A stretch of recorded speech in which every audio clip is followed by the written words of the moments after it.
If you're a trader, you've probably been victim to the clickbait videos that say something like, "This secret strategy has an 80% win rate." Sounds amazing, right? But let's be real, if those videos were true, then we'd all be sitting on the beach with cocktails right now. But the reality is that win rates are one of the most misleading metrics in trading. Here's the truth, you can have a 90% win rate and still be unprofitable if your losses exceed your winners. At the same time, you could be winning only 40% of your trades and be massively profitable if your winners exceed your losses. In fact, studies show that most retail traders are unprofitable not because they don't have a good strategy, but because they don't understand risk to reward and proper execution. So instead of chasing the mythical 80% win rate, I applied concepts that actually matter, and that's exactly how I made 5K in 7 days. No magic indicator, no secret algorithm, just foundational concepts that apply to every strategy in existence. And that's what I want to share today, because no matter what strategy you're trading, ICT concepts, order blocks, supply and demand, moving averages, or even just plain price action, there are 3 universal pillars that you need to master: premium, discount, liquidity, and time. So without further ado, my name is Marky. I upload 2 times per week on this channel. If you want to get more educational based videos just like this on trading, be sure to drop a sub and let's hop straight into the video.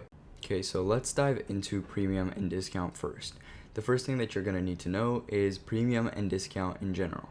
Premium means above the 50% midpoint of a range, which means that once it gets to the premium, price is expensive, and therefore people are selling the positions that they bought at the low.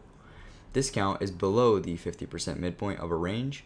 It's the cheap zone. This is where people are buying because it's cheap. So let's take a look at an example of that. So we have this bullish range right here. This bullish range was created after some low, right? And then we ran up.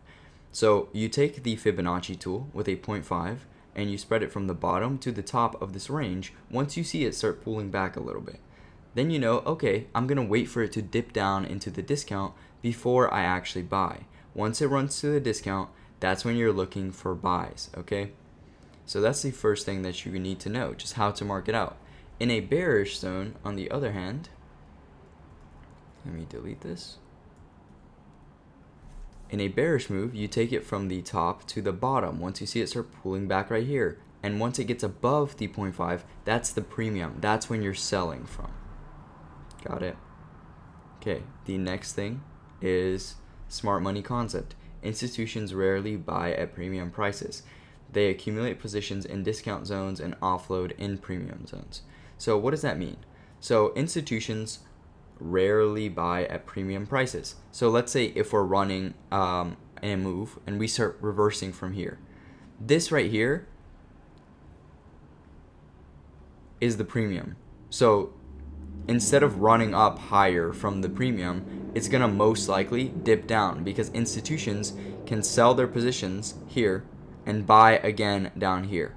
So rarely are they going to be trying to buy more positions in the premium, when usually it always dips down to the discount before running higher.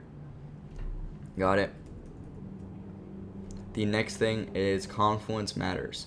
Premium discount by itself isn't a signal. It works best when combined with liquidity sweeps, order blocks, or time of day. So here we have a swing move, right? This swing move doesn't just spawn in the market. There's always going to be some history behind a swing move. And one of these things can be some accumulation. It can be building up liquidity. Then you get a move up. This is the fake out move. It sweeps out the lows and then it starts running towards that true narrative, right? So this would be paired with some liquidity where we take out some lows before our range gets created.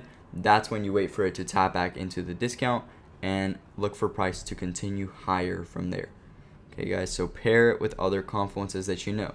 Remember, this is a universal concept that will be working with every single other strategy. Range dependent. Always define your trading range first. Swing high to swing low. The midpoint of that range determines premium versus discount. So it's going to be important that you know properly how to find a range. And in another video, I can actually show you some price action examples of premium and discount. But for now, this is the foundational theory of premium and discount, where you have to define the range clearly. If you don't define your range clearly, then maybe this is a internal low. Like what if there's a bigger move like this, and what you're doing is you're trying to trade the premium or the discount of this move right here, right? You take the Fibonacci from here to here, and you expected this to push price higher. when in reality, this is the premium of another move on the larger time. So instead of respecting this discount, it's going to pull down and respect the discount of this larger time frame discount. So make sure you can properly define it and you're utilizing your time frames properly as well. Okay, so the next thing and the last one is trap awareness. Retail traders often get caught buying in premium areas, chasing green candles, and selling in discount areas, panic selling. Reversing that mindset is where the edge lies. So remember, caught buying in premium areas, chasing green candles, and selling in discount areas. So how can you avoid this? Now that you know of premium and discount, you're obviously already taking a step ahead. But what this means is people typically see these like big bullish candles that created this swing high. And once it starts pulling back, you try to buy right off the pullback. But typically, you know that there's going to be a pullback deeper. And how can you determine if it's going to dip down lower and not just continue running?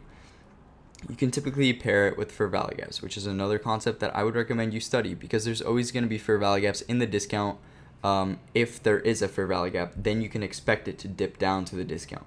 If there isn't, maybe it's not going to stop. It might run through the low. So make sure you guys learn that concept as well. Okay, and let's take a look at what I had prepared for you guys. So here's the range. This is a bullish range. Buys are below the discount, and you expect it to continue higher. In a bearish range, we expect it to come up above the 0.5, and that's where you sell in the premium. There you go. You expect it to take the low, and don't get faked out. You have to pair it with other confluences, right? So here you can see we had some accumulation. The first move down was a fake out, because then it ended up running on the buy side liquidity. So if you pair it with liquidity, you're going to have a higher probability with your premium and discount. That was the fake out move, and then we can actually mark out the proper range, expect it to come up into the premium, and then sell off from there. Okay, that's it for the premium and discount. Let's hop into the next concept. The next concept, and one of the most crucial and universal concepts that you can use with any strategy, is liquidity. So let's get started on liquidity. Liquidity, the definition is where clusters of stop orders, buy stops, sell stops are resting. Essentially stop losses. Like, this is where stop losses are. If you think about like your own stop loss in terms of where you would place your stop loss, this is where liquidity rests, because there's millions of others that are placing their stop losses right there. So the algorithm is designed to take out these stop losses before it continues moving, right? The market moves toward these pools because that's where orders get filled.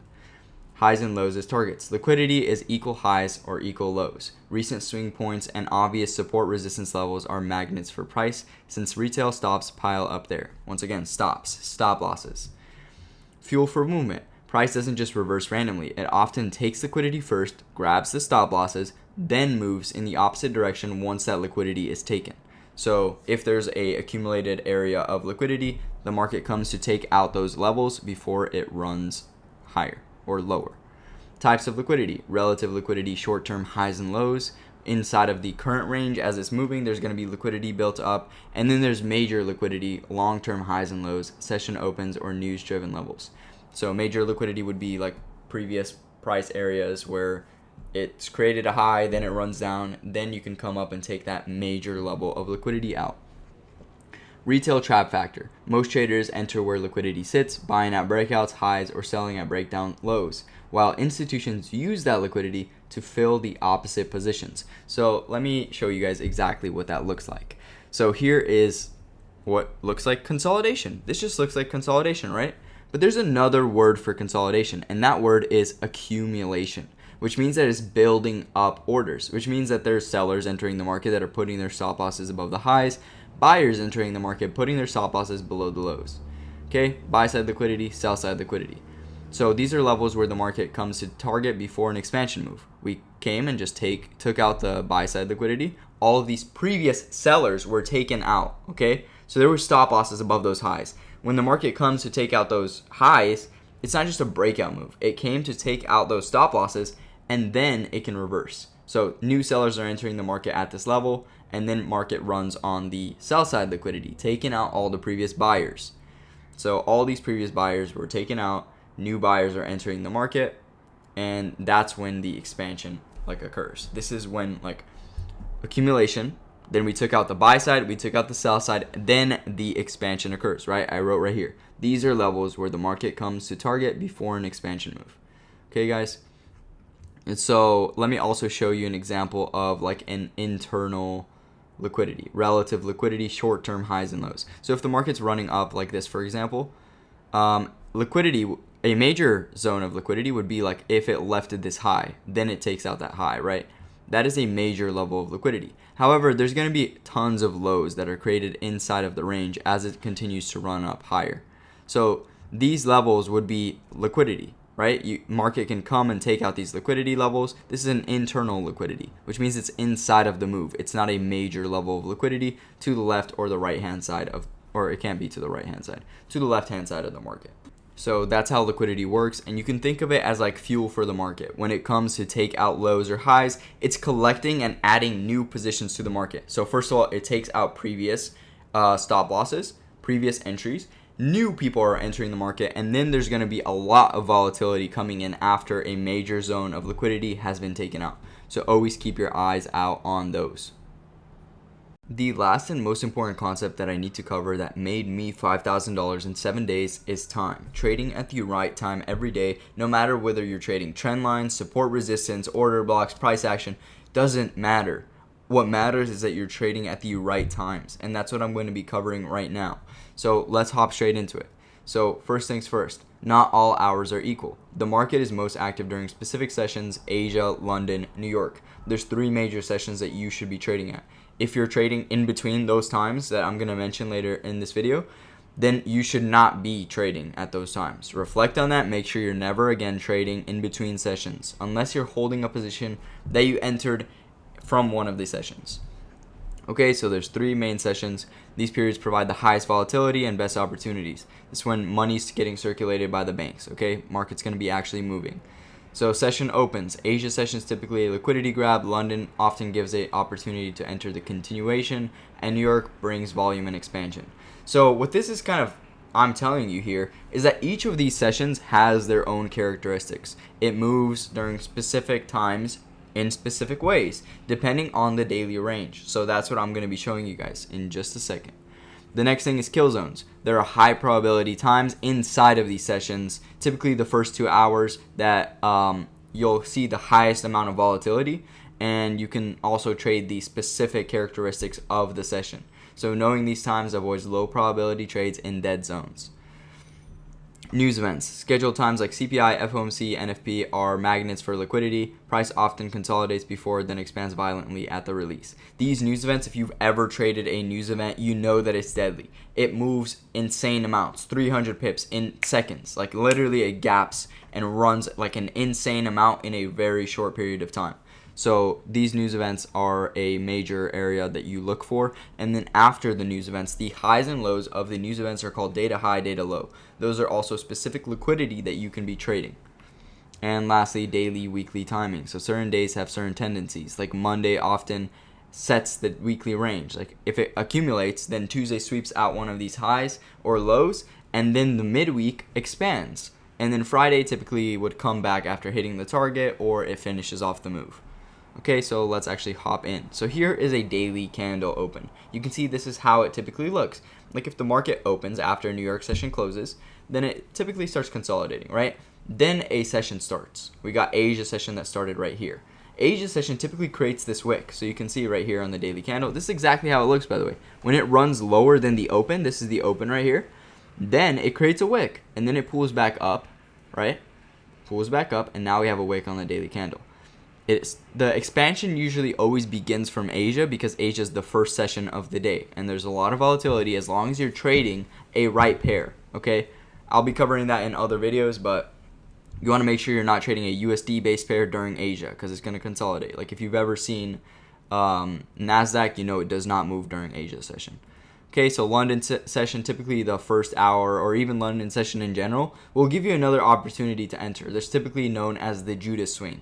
In the first hour, the kill zone of London session is Judas swing, which means it moves in the opposite direction of the bias. In today's daily candle, we're obviously aiming for buys. So London will typically give you a Judas swing reversal and give you an opportunity to enter again from like the discount or any other continuation strategy that you use personally. So you can see the market begins to expand, and then New York finishes the expansion, typically bringing a lot of volatility. But this does depend on the news event, right? If there's a news event, red folder news is always during New York session. And if there's a news event that just like some rates or whatever gets dropped, and it can reverse the entire daily range. So you want to make sure that you're paying attention to those, making sure you're not holding through a news event. If it's like your entry's not that far away, don't hold it. It's too risky. So when are the session times? New York session starts at 7 a.m. to 12. This is in New York time. New York session PM, New York PM session is 2 p.m. to 4 p.m., also known as the silver bullet. So here it is. So 7 a.m., 8 a.m. is the kill zone, the opening kill zone. Then we got 10 a.m. to 11 a.m. silver bullet when a new 4-hour candle opens. New 4-hour candle also opens at 2 p.m. to 3 p.m., which is also known as a silver bullet. Asia session starts at 8 p.m. New York time to 12 a.m. The opening hour is a kill zone. And then London session 2 a.m. to 5 a.m. Then we got Judah swing 2 a.m. to 3 a.m. the opening hour, and then silver bullet 3 a.m. to 4 a.m. So that's it. Thank you for getting through this video. I hope you guys learned the universal concepts. Remember, stop thinking about it in terms of finding the perfect strategy. No, what you have to do is learn the perfect concepts. And these are the perfect concepts because this is how the market operates. No matter whether you're trading trend lines, support resistance, breakout trading, ICT, you need to know all of these concepts. So if you have learned something, drop in the comments what you are going to start implementing in your trading strategy. And I'm curious, what trading strategy do you guys use? And if you guys are also interested in getting the 3 PDFs that I used in this video, just join the Telegram link in the bio and I'll be dropping these tonight. Thank you all for your time, and I'll see you guys in the next video.